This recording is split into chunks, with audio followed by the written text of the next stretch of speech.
Hello everyone, welcome back to the channel. Today we have a very special game with a big stake on the line. We're talking about the Esports World Cup. And in the final we have Magnus Carlsen taking on Denis Lazovic, who is considered a young prodigy when it comes to rapid chess ratings. He's over 2800. He has a lower rating when it comes to over-the-board classical chess, but he's still proven that he's very strong, especially in online chess. So he secured a big name in this World Cup final, but still Magnus Carlsen managed to show his dominance by winning this with a brilliant sequence. So let's get a little background.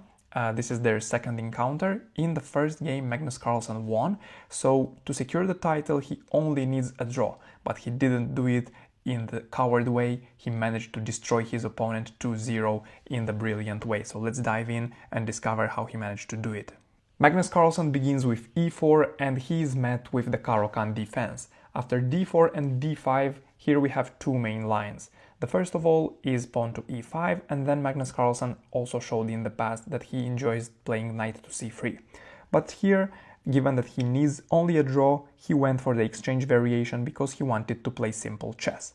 He goes c4, this is the pawn of attack, then we see knight f6, knight c3, knight c6, and after knight to f3, all of the knights are developed. After a6, we get another trade in the middle of the board, c takes on d5, knight takes d5, and after bishop to c4, here Denis Lazovic has to make an important choice.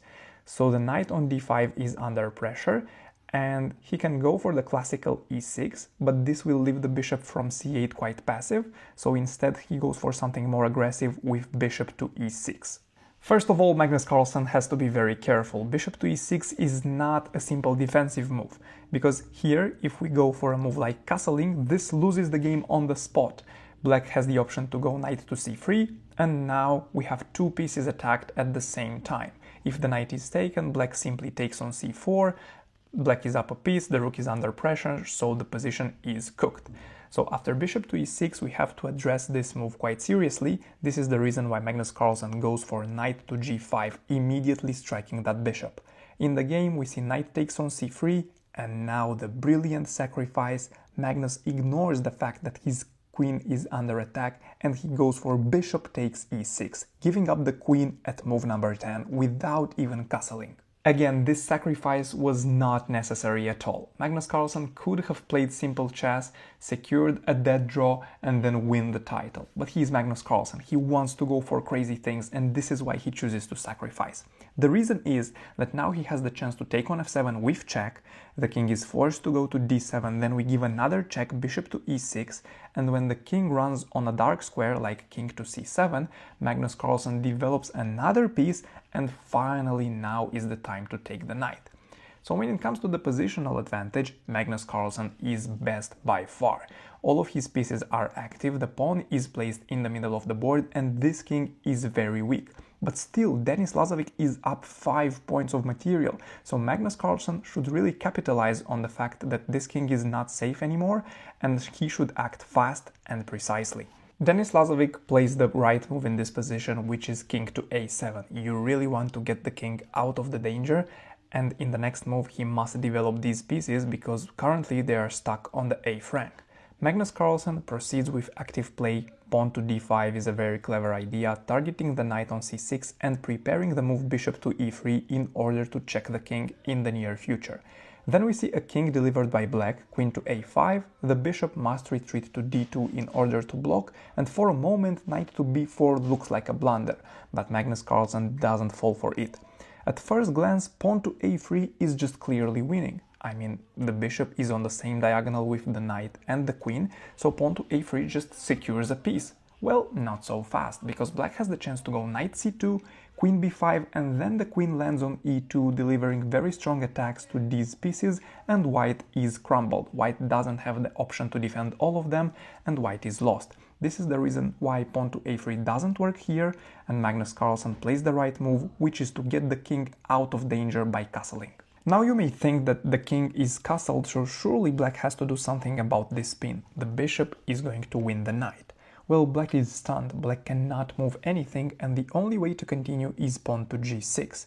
The idea is to free the square g7 for the rook. because if black were to waste some time, let's say, I don't know, rook to b8, then white has this powerful sequence with knight f7 targeting the rook has to step back, and then knight to e5 again targeting the rook has to lose another tempo, and just like that, white improved the position of this knight massively.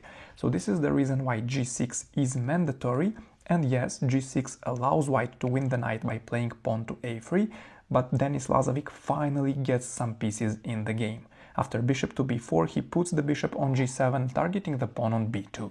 Carlsen is not scared about losing the pawn on b2 because he's going to capture a more important one, a central pawn from e7. And now the thing is that when the pawn from e7 disappeared, this pawn suddenly becomes a passed pawn.